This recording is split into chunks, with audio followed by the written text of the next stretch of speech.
Aujourd'hui, je vous emmène dans l'ex-Zaïre pour manifester au travers de ce contenu un appel au secours de cette nation qui continue d'être accablée par des puissances extérieures. Et oui, les pratiques immorales et impérialistes continuent d'y sévir.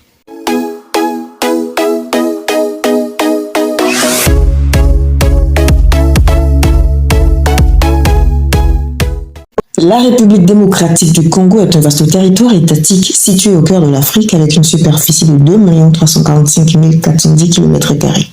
En cela, on la qualifie parfois pour rendre réellement compte de l'immensité de son territoire, d'un sous-continent ou encore d'un continent dans un continent.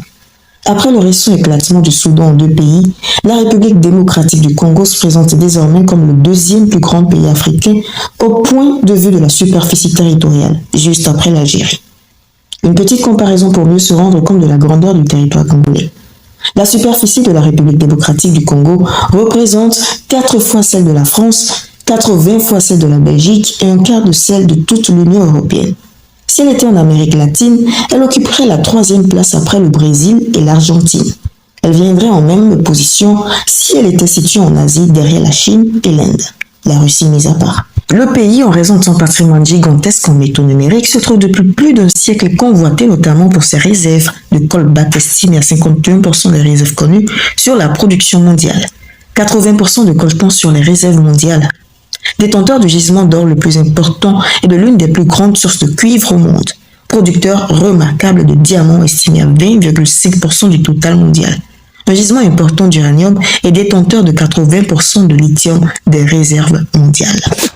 Autant de richesses qui attirent tous les regards, notamment les Chinois qui se sont illicitement installés à l'est et au sud du pays, faisant de ces deux territoires leur possession. Aujourd'hui, ces deux régions sont semblables à l'antique Biafra au Nigeria qui suscita une guerre atroce qui marqua négativement le pays. La guerre du Biafra est une guerre civile au Nigeria qui s'est déroulée du 6 juillet 1967 au 15 janvier 1970 et a été déclenchée par la sécession de la région orientale du Nigeria qui s'autoproclame République du Biafra sous la direction du colonel Ojukwu. La sécession ne remettait pas en cause les concessions déjà accordées à des compagnies pétrolières existantes concernant le sous-sol du Biafra.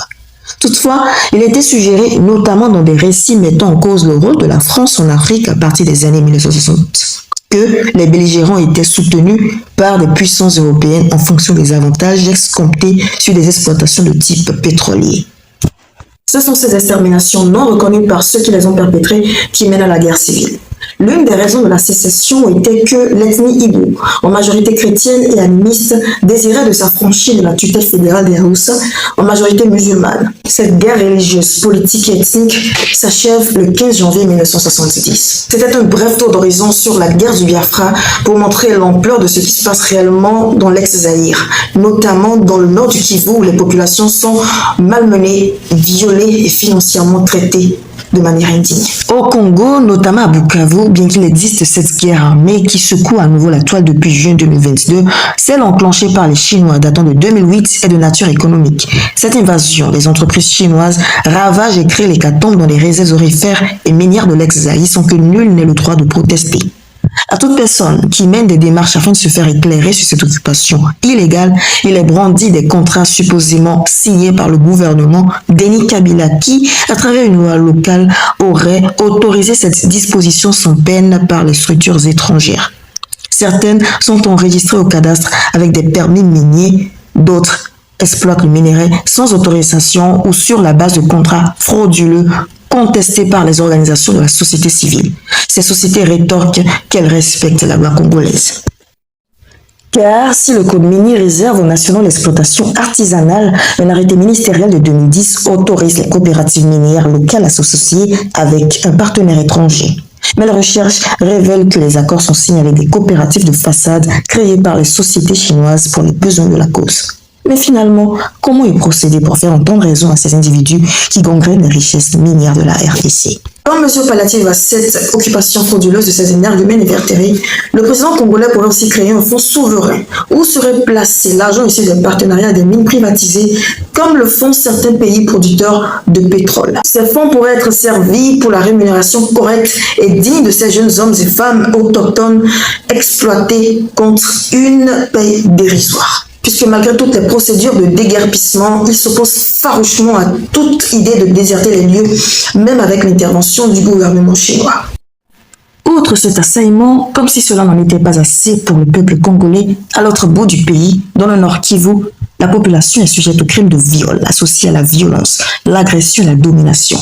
Entre la République démocratique du Congo et le Rwanda, les tentatives de dialogue restent vaines depuis que le M23, un groupe armé issu d'une ancienne rébellion tutsi congolaise et accusant le gouvernement de marginaliser leur minorité ethnique, a repris les armes fin 2021, faisant fi des accords de paix signés en 2013. En juin, les rebelles du M23 se sont emparés de la ville de Bunagana dans le Nord Kivu, un important carrefour commercial entre la République démocratique du Congo et le Rwanda. Le Rwanda a été instantanément pointé du doigt, accusé par Kinshasa d'appuyer le M23 et d'envahir son territoire.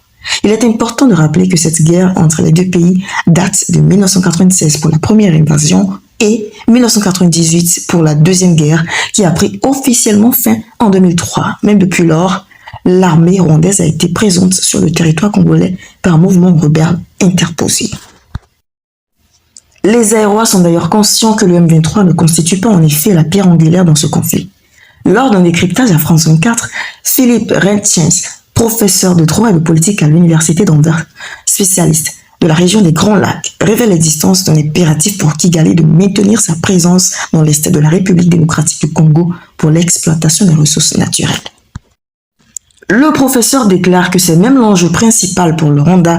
D'ailleurs, le rapport du groupe d'experts de l'ONU évoque l'implication du Rwanda, mais aussi de l'Ouganda dans l'exploitation des ressources congolaises. Ces 3 dernières années, de nombreux rapports ont montré la fuite constante et considérable de ressources congolaises, principalement l'or, le coton, mais aussi les diamants du Kasaï vers le Rwanda, puis du Rwanda vers les marchés internationaux, en particulier Dubaï.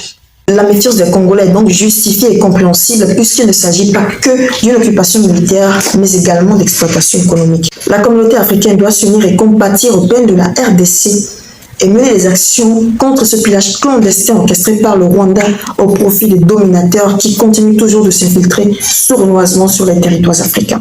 Sans tergiverser, découvrons tout de suite l'expression Urbi et Orbi. C'est le choix du jour. L'expression Urbi et Orbi s'emploie au sujet de la bénédiction que le pape adresse à tous les catholiques depuis le balcon de la basilique Saint-Pierre à Rome. Une bénédiction Urbi et Orbi. Cette bénédiction a traditionnellement lieu au moment des fêtes catholiques importantes, comme Noël et Pâques, mais elle peut aussi exceptionnellement se dérouler dans d'autres circonstances. Par extension, cette expression peut aussi être employée en dehors du contexte religieux comme synonyme de partout. L'expression est empruntée au latin. À l'intérieur, le mot urbi, ville, qui a donné urbain. Urbanisme fait référence à la ville de Rome et le mot orbi, à la surface de la terre. Au sens littéral, urbi et orbi peut donc se traduire par à destination de la ville de Rome et du monde entier. Partout, en tout lieu. Voici 2 petites phrases en guise d'exemple. Clamer, proclamer, publier une nouvelle urbi et orbi. C'est le cœur profond qui parle dans tout ce que vous dites. Urbi et orbi. Partout donc. Je voudrais néanmoins vous mettre en garde et vous aviser qu'il n'est surtout pas question de croire sur parole le président Emmanuel Macron qui, lors de sa dernière tournée en Afrique, prêchait, comme il est de ses habitudes, Urbi et Orbi en RDC, quand il déclare au président Tshisekedi que désormais, la France veut développer une nouvelle relation avec l'Afrique, faite d'humilité et de partenariats responsables et équilibrés. Soyons vigilants. Eh bien, le quiz, c'est tout de suite. À chaque question, trouvez la bonne réponse parmi les 4 propositions. Vous marquez 1 point par bonne réponse. Nous évitons tous les fonds de quiz à s'abonner à notre chaîne YouTube. Lequel Lequel de ces mots désigne un Américain membre d'un équipage dans l'espace? Cosmonaute, spationaute, taïkonaute ou astronaute? Quel pays possède une monnaie nommée la gourde? Le Congo, le Cuba, Haïti ou la Bulgarie? Quelle mer est reliée à la Méditerranée par le canal de Suez? La mer Noire, la mer Rouge, la mer Baltique ou la mer d'Arabie? De quoi sont constitués les muscles à 80%? De protéines, de glycogène, de l'eau ou de sels minéraux? Comment Jules César est-il mort? Mordu par un serpent, tué par son fils, décédé en mer en revenant d'Égypte ou assassiné par des sénateurs?